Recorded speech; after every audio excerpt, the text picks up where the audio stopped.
पश्चिम बंगाल पर टीवी9 भारतवर्ष का opinion poll में बीजेपी को बढ़त। जी हां, बंगाल में बीजेपी को 2019 से ज्यादा सीटें मिलेंगी। ये ओपिनियन पोल में संकेत साफ है। टीवी9 के ओपिनियन पोल में यह बात साफ है, टीएमसी को पिछली बार से कम सीटें मिलने वाली हैं।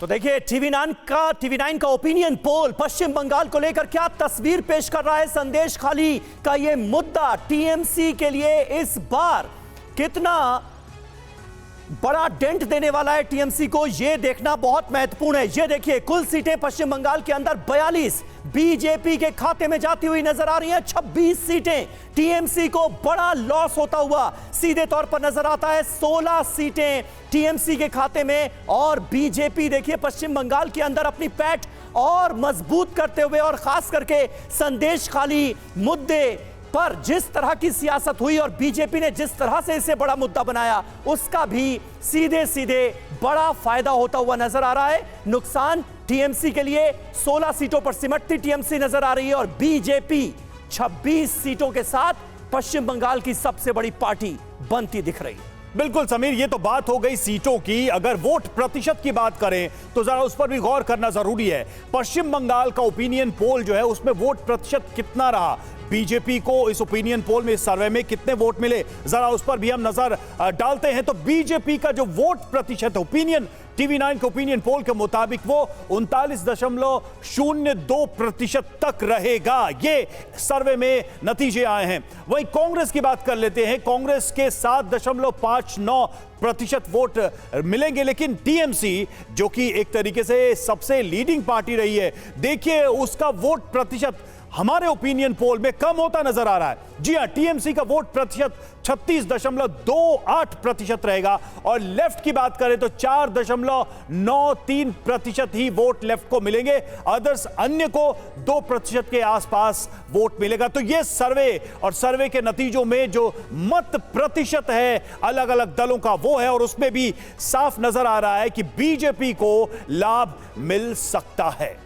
बिल्कुल, और हमारे साथ इस वक्त कई खास मेहमान भी जुड़ रहे हैं, उनसे आपका तारुफ करा दें। कोलकाता से हमारे संवाददाता रविशंकर दत्ता तो हमारे साथ हैं ही, प्रियंका टिब्रेवाल प्रवक्ता भारतीय जनता पार्टी के हमारे साथ मौजूद हैं, बादल देवनाथ साहब राजनीतिक विश्लेषक टीएमसी समर्थक हमारे साथ मौजूद हैं, और वरिष्ठ पत्रकार अक्कू श्रीवास्तव भी हमें ज्वाइन कर चुके हैं। सबसे पहले रवि, मैं आपके पास आऊंगा क्योंकि देखिए निश्चित तौर पर पश्चिम बंगाल का एक बड़ा मुद्दा संदेश खाली बनता हुआ नजर आ रहा है। महिलाओं पर जो अत्याचार, जो जुल्म सितम हुए, वो बनता नजर आ रहा है और इसका सीधे सीधे बीजेपी को फायदा होता हुआ पश्चिम बंगाल के अंदर दिखता है। राज्य का जो नेतृत्व है वो भी क्या आसार यही जता रहा है?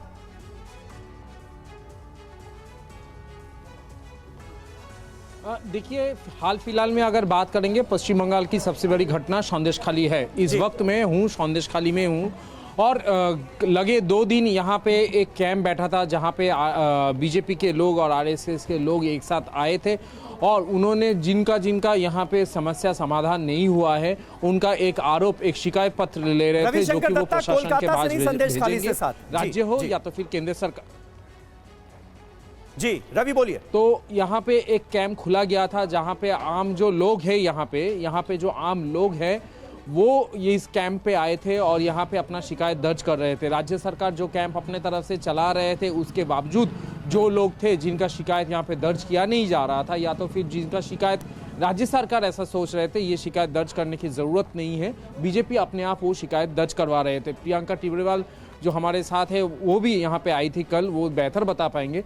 लेकिन ये तो जरूर है कि पश्चिम बंगाल में हाल फिलहाल में बड़ा मुद्दा संदेश खाली है और बीजेपी को इससे फायदा मिलेगा जरूर है। लेकिन सिर्फ ये बशीरहाट लोकसभा से मिलेंगे या फिर इसका इफेक्ट पूरा पश्चिम बंगाल की वोट पे होगी, लोग आम लोग जो वोट देते हैं वो क्या सोच के वोट देंगे, ये बड़ा सवाल बनता दिखाई दे रहा है। बिल्कुल, देखिए संदेश खाली की चर्चा हर तरफ है और सिर्फ राजनीतिक लोगों के बीच ही नहीं बल्कि मतदाताओं के बीच भी इसको लेकर काफी चर्चा है। बादल देवनाथ, आप हमारे साथ जुड़े हैं, लेकिन जो सवाल है वो मैं आपसे रखूंगा इस संदेश खाली को लेकर कि आखिर वाकई में टीएमसी के ऊपर कितना दबाव है। लेकिन जो कुछ अहम सवाल है सबसे पहले दर्शकों को और आप सभी मेहमानों के सामने वो रखते हैं कि टीवी 9 के इस मुद्दे को लेकर क्या अहम सवाल है। क्या बंगाल के चुनाव में संदेश खाली सबसे बड़ा मुद्दा बन गया है? दूसरा, संदेश खाली मुद्दे पर चुनाव में बीजेपी को क्या फायदा होता दिख रहा है? तीसरा सवाल, क्या संदेश खाली ममता के लिए नंदीग्राम साबित होने वाला है? और चौथा, कि शाहजहां शेख की गिरफ्तारी में देरी से क्या टीएमसी बैकफुट पर आ गई है? और पांचवा, के ओपिनियन पोल में बीजेपी को बढ़त मिलने के संकेत क्या हैं? इन संकेतों के अर्थ क्या है?